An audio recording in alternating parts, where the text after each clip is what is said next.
الله أكبر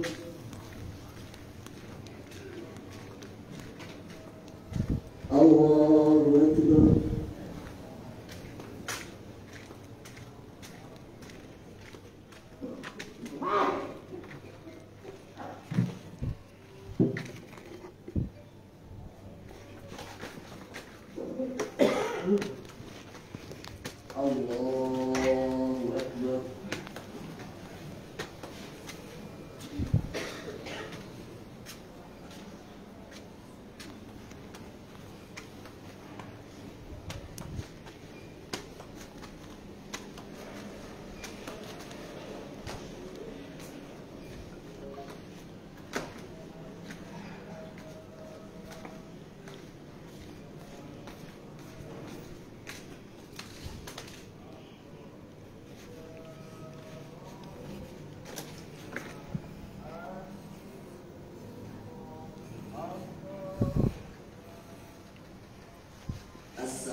Bismillahirrahmanirrahim. Assalamualaikum warahmatullahi wabarakatuh.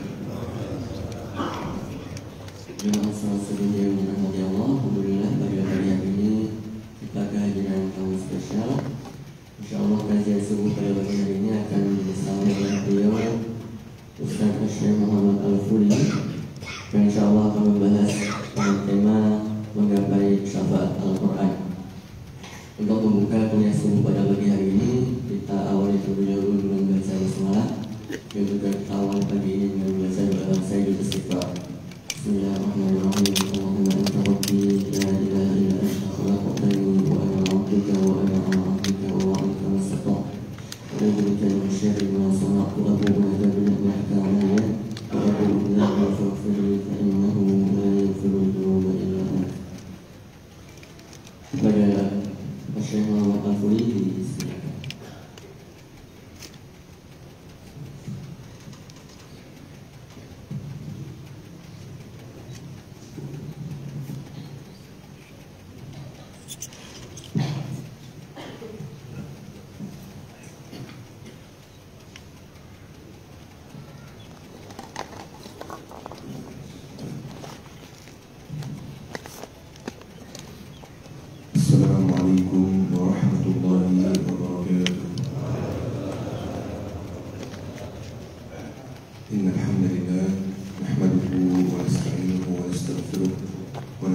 بالله من شرور أنفسنا ومن سيئات أعمالنا من يهده الله فلا مضل له ومن يضلل فلا هادي له أشهد أن لا إله إلا الله وأشهد أن سيدنا محمدا عبده ورسوله لا نبي بعده. Bapak Ibu yang dirahmati oleh Allah Subhanahu wa taala, jamaah salat subuh. Semoga pertemuan kita hari ini di waktu yang mulia ini menjadi saksi baik buat kita di hari akhir insyaallah. Amin ya rabbal alamin. Bapak Ibu, izinkan saya perkenalkan diri dulu. Saya Fakir Muhammad Al-Furi dari Mesir. Saya lahir besar di Mesir. Tapi alhamdulillah saya sudah sekitar 8 tahun membawa syiar dakwah di Indonesia, mengajar. Makanya kuliah kita hari ini, tausiah kita hari ini pakai bahasa Indonesia. Atau mungkin ada request bahasa lain? Bahasa Jawa kira-kira gimana? Alhamdulillah. Ana sebelum mulai saya ingin menyampaikan satu hal yang menarik dan bikin saya terharu. Ana alhamdulillah sudah ke kota Yogyakarta beberapa kali. Tapi pertama kali ke Masjid Jogokarian. Pertama kali sholat di sini, pertama kali ngisi di sini. Ketika ana masuk masjid tadi, ana ingat kata guru saya di Mesir. Kata beliau, umat ini akan jaya ketika jumlah jamaah salat Jumat sama dengan jumlah jamaah salat subuh. Masya Allah. Anda lihat pemandangan yang Anda lihat di depan mata Anda sekarang ini kebiasaan tidak banyak. Ketika di salat subuh masjidnya penuh, jamaahnya semangat untuk melaksanakan subuh di masjid. Ini sesuatu yang bikin Anda sangat bangga. Bangga dengan gerakan dakwah di Yogyakarta, bangga dengan mengurus Masjid Jogokarian, bangga dengan jamaah yang alhamdulillah istiqamah salat subuh di masjid. Maka pesan anak Bapak Ibu, jangan tinggalkan kebiasaan baik ini, karena ini adalah pintu rezeki dan pintu rahmat Allah Subhanahu wa taala dan pintu kelancaran segala urusan Bapak Ibu. Itu salat subuh. Apalagi kalau kita datang lebih awal, salat tahajud, minta sama Allah Subhanahu wa taala agar hajat kita dikabulkan oleh Allah Subhanahu wa taala. Masyaallah. Bapak Ibu yang dirahmati oleh Allah Subhanahu wa taala, insyaallah hari ini saya tidak akan lama-lama. Ana ingin sharing sedikit bersama Bapak Ibu. Ada satu cerita yang Ana ingin sampaikan tentang teman saya. Lebih tepatnya sebenarnya tentang neneknya. Nenek dari teman saya. Nenek dari teman saya ketika beliau bercerita itu umurnya 80 tahun. Neneknya orangnya biasa, jarang baca Al-Quran kecuali di musim-musim baca Al-Quran. Apa musim-musim baca Al-Quran?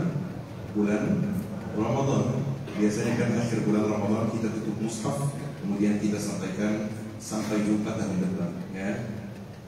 Orang seperti biasa seperti kita kemudian jarang baca Al-Quran, jarang buka mushaf kecuali kalau ada masalah, kecuali kalau bulan Ramadan, kecuali di momen-momen tertentu.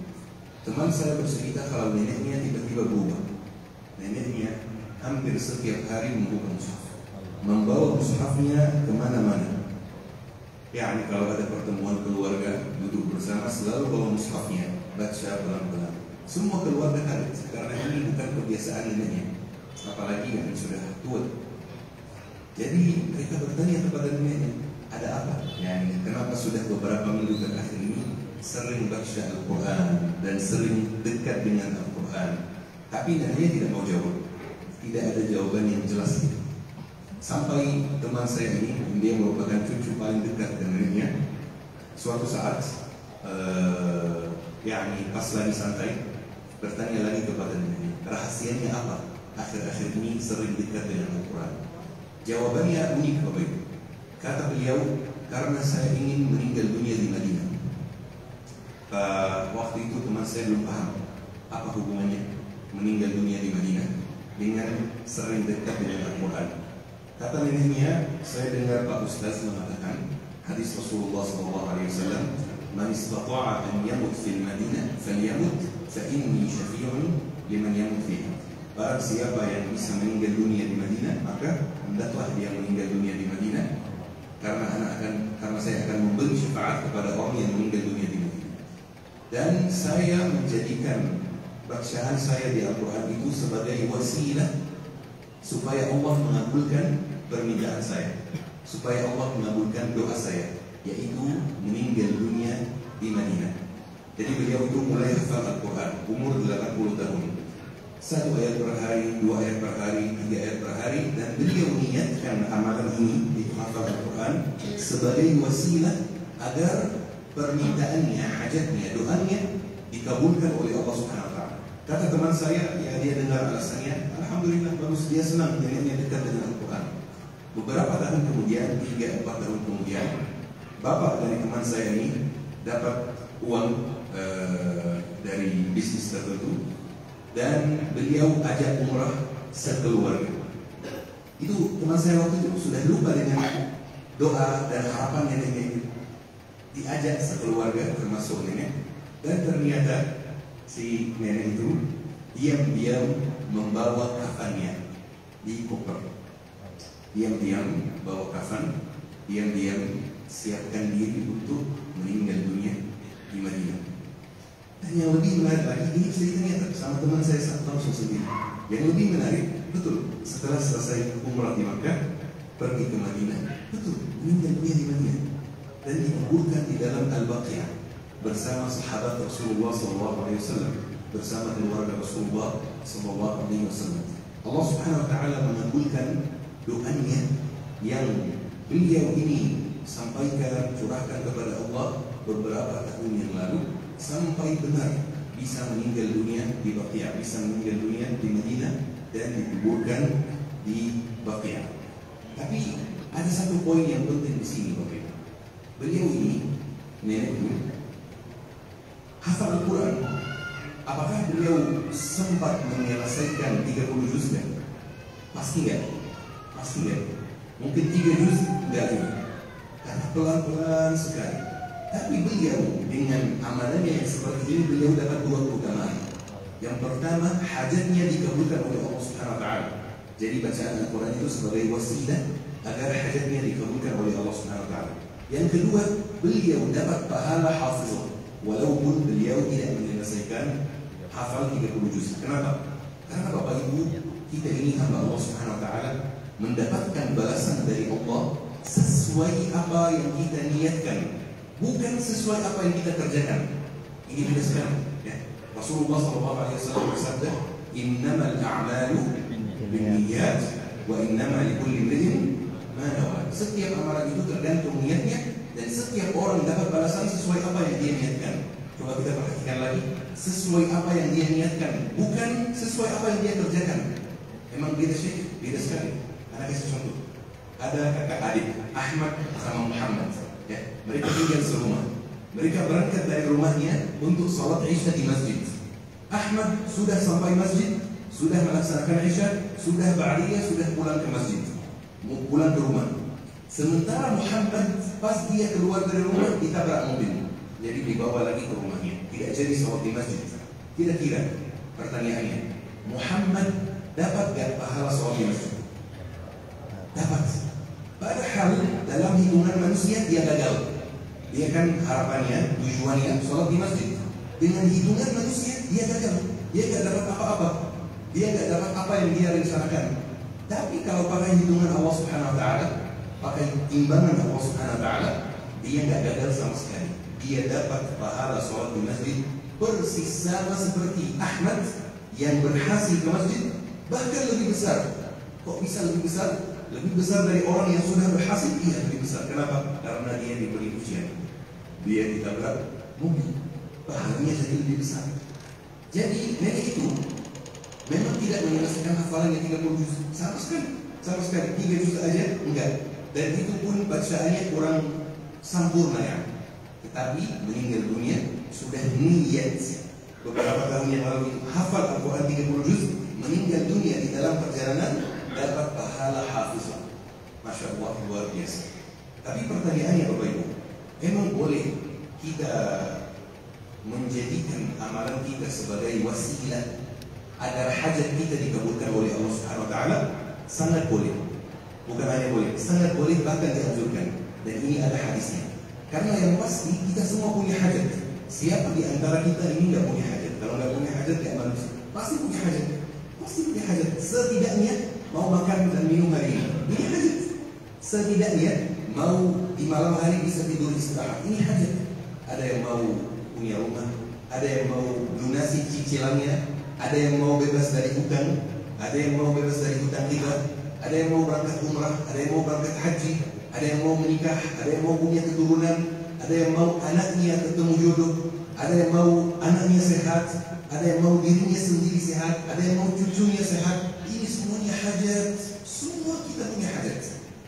Dan semua kita, dari kita butuh apa ya? Amalan yang bikin hajat kita ini dikabulkan oleh Allah Subhanahu wa taala. Wasilah agar hajat kita ini dikabulkan. Dan ini apa syekh? Ada hadis dari Rasulullah SAW.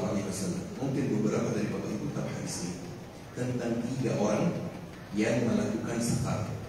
Kemudian mereka masuk sebuah gua untuk istirahat. Kemudian tiba-tiba hadis sahih. Kemudian tiba-tiba ada batu yang sangat besar menutup pintu gua tersebut dan mereka tidak bisa keluar sama sekali. Maka mereka bertiga ini sepakat, kita akan berdoa kepada Allah Subhanahu wa taala dengan amal soleh kita supaya batu ini tergeser dan kita bisa keluar dari gua tersebut. Jadi orang yang pertama pikir-pikir, apa kira-kira sepanjang umur saya amalan yang paling ikhlas yang saya pernah lakukan? Dia pikir, apa ya? Pernah ibadah, pernah sedekah, pernah ini, pernah itu. Apa yang paling ikhlas? Sampai dia pikir, saya masih ingat nih, suatu hari saya pulang kerja membawa minuman dan makanan. Saya pulang ke rumah, ada orang tua saya, ada istri saya, ada anak saya. Kemudian saya ingin orang tua saya mencicip makanan lebih dulu daripada istri dan anak. Tapi masalahnya orang tua saya sedang tidur. Saya nggak tega bangunin mereka. Sedangkan istri dan anak menunggu gilirannya mau dapat makanan. Saya tetap duduk di samping tempat tidur mereka sampai mereka bangun, sampai mereka cicip makanannya dulu, baru saya makan dan istri makan dan anak makan. Ini amalan yang paling ikhlas. Jadi dia berdoa, ya Allah, demi amalan ini geserkan batu ini dan selamatkan kami. Setelah dia berdoa, batu tergeser sedikit, tapi belum cukup untuk keluar. Yang kedua, pikir-pikir orang yang kedua, apa amalan yang paling ikhlas yang saya lakukan sepanjang umur saya? Dia pikir-pikir. Suatu hari dia itu yang kedua punya tetangga yang dia sangat cintai. Cintanya cinta gila kepada tetangganya ini. Dan dia mohon maaf ingin melakukan hubungan haram dengan tetangganya tersebut. Tapi tetangganya menolak. Sampai suatu saat tetangganya itu ada dalam kesulitan ekonomi dan datang minta tolong kepada dia. Maka dia menjawab, saya siap menolong kamu dengan uang, tapi serahkan diri kamu kepada aku.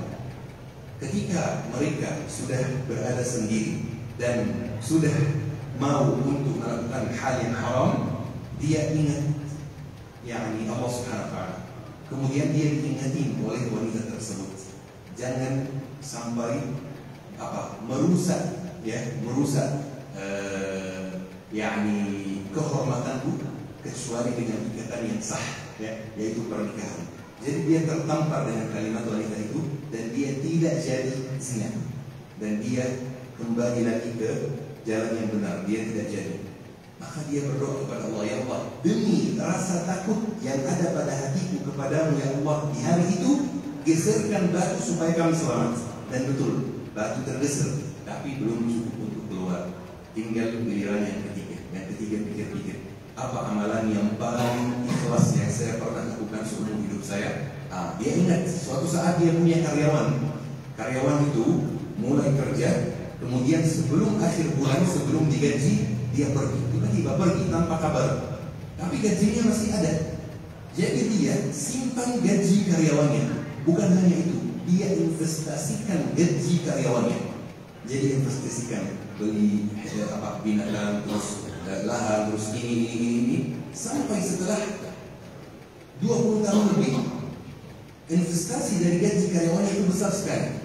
Banyak binatang, banyak hewan ternak, banyak tanah dan lain-lain. Suatu hari setelah 20 tahun lebih, datang karyawannya, minta gajinya lagi. Jadi dia sempat pikir, apa bagusnya saya kasih dia gajinya saja, atau kasih dia hasil investasi yang selama ini juga. Dia kan pergi tanpa kabar, dan dia nggak tahu kalau uangnya diinvestasikan, gajinya diinvestasikan. Tapi dia memutuskan untuk kasih karyawannya semuanya, semua hasil investasi, bukan hanya gajinya. Maka dia berdoa kepada Allah, ya Allah, demi rasa ikhlas yang ada pada hatiku waktu itu, demi amalan ini, geserkan batu supaya kami selamat. Dan betul, batu tergeser dan mereka selamat. Ini bukan cerita ya begitu saja yang kita sampaikan. Ya, ini ada dalam hadis Rasulullah SAW.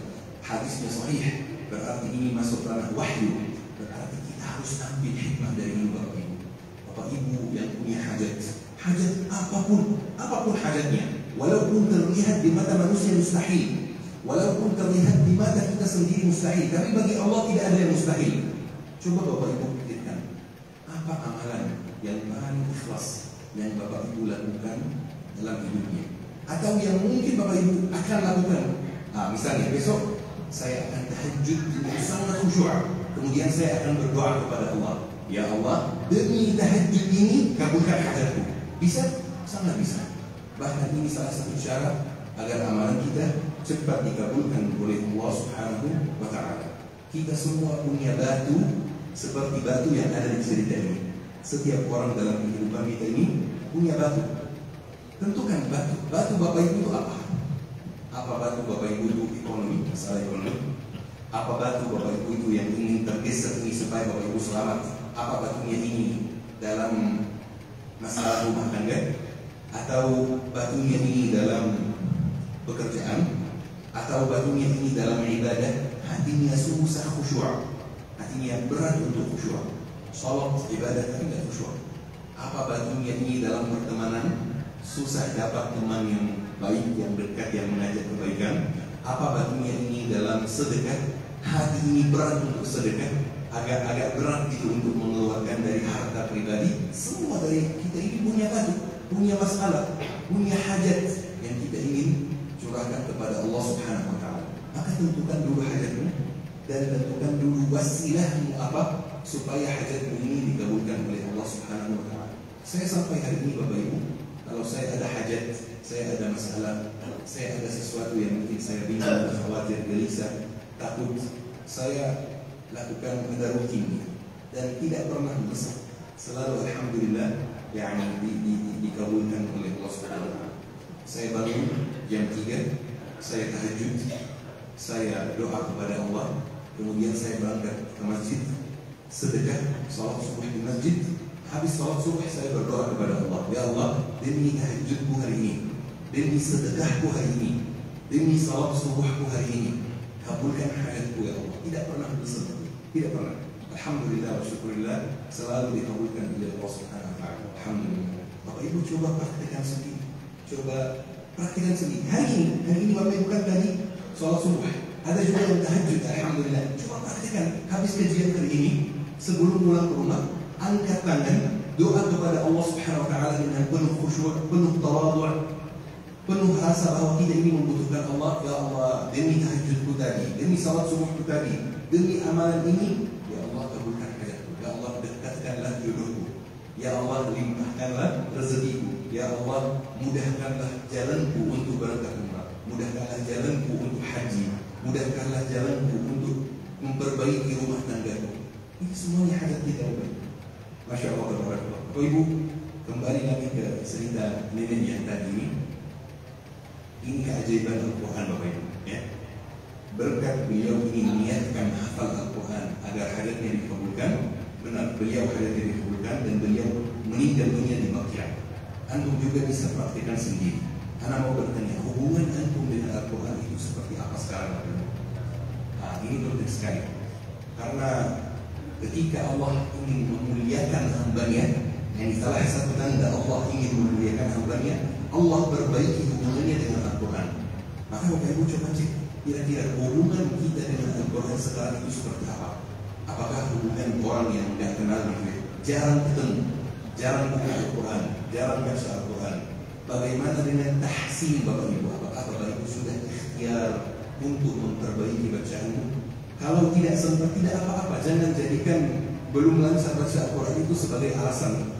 Rasulullah SAW bersabda, "Al-mahiru bil-Quran ma'as-safaratil kiramil barara." Orang yang lancar baca Al-Quran akan dibangkitkan bersama malaikat yang mulia. "Walladhi yaqra'uhu wa yatata'ta'u bihi wa huwa 'alaihi syaq falahu ajran." Dan orang yang sulit membacanya, terbata-bata membaca Al-Quran, dapat 2 pahala. Gak mungkin, gak ada yang namanya baca Al-Quran dapat dosa. Itu gak ada sama sekali. Gak mungkin, gak masuk akal. Baca Quran dapat dosa, gak mungkin. Orang yang masih terbata-bata baca Al-Quran dapat 2 pahala. Kenapa dapat 2 pahala sih? Yang pertama, karena pahala membaca Al-Quran. Yang kedua, pahala sabar atas kesulitan membaca Al-Quran. Ini kan gak enak rasanya Bapak Ibu, ya, baca Al-Quran terus gak jelas itu ini fathah, kasrah, ini dhamma, ini sukun, ini huruf apa, ini bacaannya gimana, berat sekali, gak enak. Tapi kita sabar, kita tetap ingin mendekatkan diri kepada Allah, kepada Al-Quran, supaya diri kita dekat kepada Allah juga. Ini ada pahalanya juga Bapak Ibu. Al-Quran dengan izin Allah bisa menyelamatkan kita di dunia dan bisa menyelamatkan kita di akhirat. Di dunia gimana? Al-Quran bisa bikin kita tercegah dari dosa Bapak Ibu. Kalau kita selalu ingin dekat dengan Al-Quran, insya Allah tidak akan lebih jauh dari dosa. Tidak akan pikir 1000 kali sebelum berdosa. Ketika kita misalnya lagi naik motor nih, misalnya, atau lagi naik mobil, ya kita murajaah saja bacaan kita, surat-surat yang kita hafal, murajaah. Baca Al-Quran itu, kalau baca Al-Quran tidak harus dalam keadaan wudu. Tapi kalau pegang mushaf harus dalam keadaan wudu. Ya, kalau sekedar baca saja tidak harus wudu. Bisa sambil naik motor, sambil naik mobil. Bahkan sejak saya mulai praktikkan, saya tinggal di Tangerang Bapak Ibu. Dan kebanyakan kajian itu Tangerang, Jakarta. Semenjak saya praktikkan memanfaatkan waktu di transportasi itu untuk baca Al-Quran, saya jadi suka dengan macet. Kalau macet saya senang. Kenapa? Bisa menyelesaikan jadwal murajaah, bisa menyelesaikan hafalan, bisa menyelesaikan itu, bisa menyelesaikan ini. Jadi dekatkan diri selalu dengan Al-Quran. Al-Quran bisa selamatkan kita di dunia dengan izin Allah dan di akhirat. Di akhirat di mana? Ada hadis sahih dari Rasulullah SAW. Ya'ti al-Quran yawmal qiyamati syafi'an li ashabihi. Al-Quran akan datang di hari kiamat memberi syafaat kepada siapa? Sahabatnya. Kadang-kadang kalau kita cek hadis ini di internet Bapak Ibu, terjemahannya kepada pembacanya ini salah. Ini kurang tepat. Bahasanya apa? Li ashabihi, kepada sahabatnya. Bedanya apa sahabat Al-Quran sama membaca Al-Quran? Sahabat Al-Quran itu lebih luas Bapak Ibu, lebih luas. Kenapa? Bagaimana kalau misalnya ada orang yang baru masuk Islam di umur 80 tahun, tidak bisa baca Al-Quran? Apakah dia tidak bisa menjadi sahabat Al-Quran? Bisa, sangat bisa. Sahabat Al-Quran itu lebih luas. Penghafal Al-Quran itu sahabat Al-Quran. Pembaca Al-Quran itu sahabat Al-Quran. Pendengar Al-Quran, murattal itu sahabat Al-Quran. Pecinta Al-Quran itu sahabat Al-Quran. Pecinta ahli Al-Quran, ketika kita melihat santri, melihat imam yang baca Al-Quran, suaranya merdu, kita cinta dengan dia karena Al-Quran, ini adalah sahabat Al-Quran. Pensupport kegiatan Al-Quran itu sahabat Al-Quran. Banyak sekali saya lihat nenek-nenek, kakek-kakek yang mungkin belum bisa hafal Al-Quran lagi, tetapi ketika ada kegiatan Al-Quran di masjid, mereka selalu support, kirim kue, kirim makanan, kirim. Ini sahabat Al-Quran, ini luar biasa. Ini dapat pahala juga, yang insya Allah sama dengan pahala pembacanya. Jadi Al-Quran memberi syafaat kepada sahabatnya. Pilih mau jadi sahabat di bidang yang mana? Mau hafal, mau baca, mau dengar, mau support kegiatan Al-Quran, mau apa? Ini pilihan kita sendiri. Kalau bisa semua, itu lebih baik. Karena Al-Quran itu wallahi Bapak Ibu memuliakan segala aktivitas kita. Saya kasih contoh misalnya Bapak Ibu ya. Ini kertas ya. Ini kertas. Ada kertas misalnya. Kertas biasa. Kertas kosong. Kertas kosong. Apakah kertas kosong ini mulia secara syariat atau tidak? Enggak. Betul kan? Kertas kosong nggak ada isinya sama sekali. Kertas biasa. Tapi kalau misalnya kita buang kertas ini, apakah haram hukumnya? Enggak haram juga, biasa saja, tidak ada masalah. Baik. kalau ada yang tulis ayat Al-Quran, kira-kira kertas ini jadi mulia secara syariat atau tidak? Tiba-tiba jadi mulia. Baik, boleh nggak buang kertas ini ada ayatnya? Boleh nggak? Nggak boleh. Kenapa? Karena ada ayat Al-Quran. Karena ada Al-Qurannya. Dan ini luar biasa. Al-Quran, kertas yang biasa saja yang bisa saja dibuang, itu dimuliakan dengan ayat Al-Quran. Bagaimana dengan hati kita? Ya, insya Allah juga dimuliakan. Bagaimana dengan kehidupan kita? Insya Allah juga dimuliakan. Kertas kosong aja dimuliakan. Khalas. Masuk ayat Al-Quran nggak boleh dibuang, harus dihormati. Nggak boleh di lantai, ditaruh di lantai, nggak boleh diinjak. Karena ada apa? Karena ada ayat Al-Quran. Hati kita sama, kehidupan kita sama, rumah kita sama. Semuanya. Kalau ada Al-Qurannya, jadi mulia insya Allah. Ada kasih contoh misalnya. Ada rumah, kita misalnya keluar dari masjid ini, kita masuk rumah warga misalnya, sekitar sini, secara random. Rumah ini dimuliakan, maaf, lahan ini, lahan rumahnya dimuliakan secara syariat kan? Rumah warga secara random dimuliakan nggak secara syariat dalam Islam? Ya biasa, enggak. Ya. Tapi kalau lahan ini, lahan rumahnya dijadikan masjid di mana Al-Quran dibaca setiap hari, lahannya mulia secara syariat atau tidak? Mulia. Lahan biasa seperti semua lahan yang di sekitar kita ini. Tapi ketika Al-Quran masuk di dalamnya, dibaca setiap hari, ditilawah setiap hari, lahannya jadi mulia. Bahkan yang lebih menarik lagi, gaji Bapak Ibu. Kita kerja, bisnis, karyawan, ini, di sini, pasti dapat gaji insya Allah. Baik. Gaji kita secara umum, gaji kita, ini mulia nggak itu secara syariat, secara Al-Quran, secara agama? Biasa nggak mulia. Tergantung penggunaannya. Kalau penggunaannya baik, insya Allah mulia. Tapi kalau gaji guru ngaji itu mulia secara syariat, bukan tergantung penggunaannya lagi ya. Memang gajinya mulia. Rasulullah SAW bersabda, Inna khaira man takhadta alaihi ajran kitabullah. Sebaik-baik gaji yang kamu dapat itu, atau upah yang kamu dapat itu, upah karena mengajarkan Al-Quran.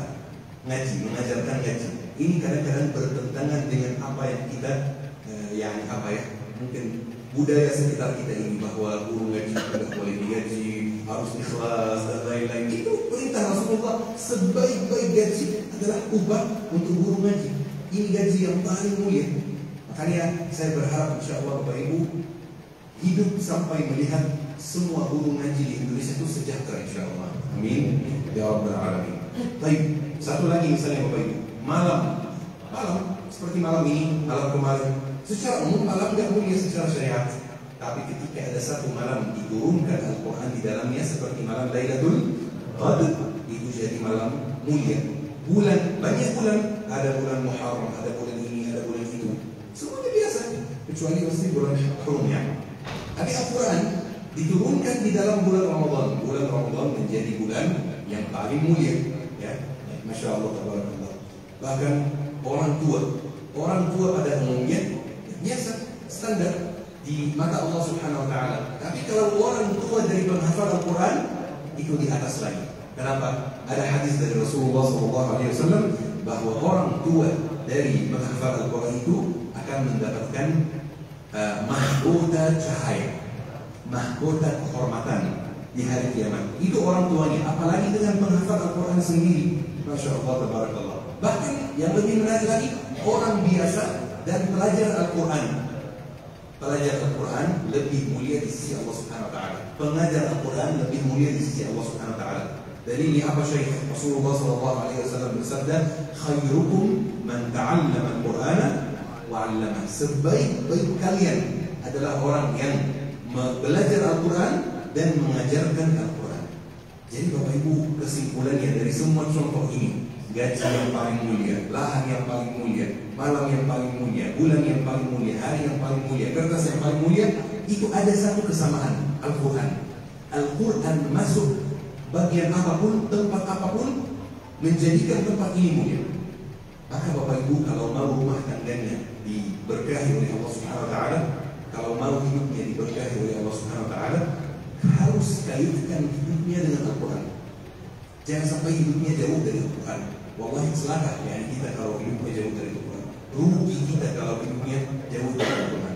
Kalau mau anaknya mulia, kalau mau anaknya insya Allah nurut Kalau mau anaknya, insya Allah antum nggak khawatir anaknya berteman dengan siapa, pergaulannya seperti apa. Kaitkan kehidupan anakmu dengan Al-Quran. Jadi anaknya diajak untuk hafal Al-Quran. Bahkan untuk bapak-bapak yang sudah menikah, kalau mau rumah tangga yang lancar, insya Allah. Kalau mau istrimu nurut, kalau mau istrimu berbakti kepada bapak-bapak, maka kenalkan masjid kajian Al-Quran kepada istrimu. Disebutkan dalam hadis sahih Bapak Ibu bahwa akan ada wanita yang datang di hari kiamat mengadukan suaminya kepada Allah Subhanahu wa taala. Kenapa mengadukan suaminya? Karena suaminya tidak mengajarkan dia agama, tidak memfasilitasi dia agama. Kemudian bahasa hadisnya sekedar memberikan dia makanan dan minuman sebagaimana hewan ternak diberikan makanan dan minuman. Ini bahasa hadisnya, bukan bahasa saya. Siap. Jadi Bapak Ibu yang dirahmati oleh Allah Subhanahu wa taala,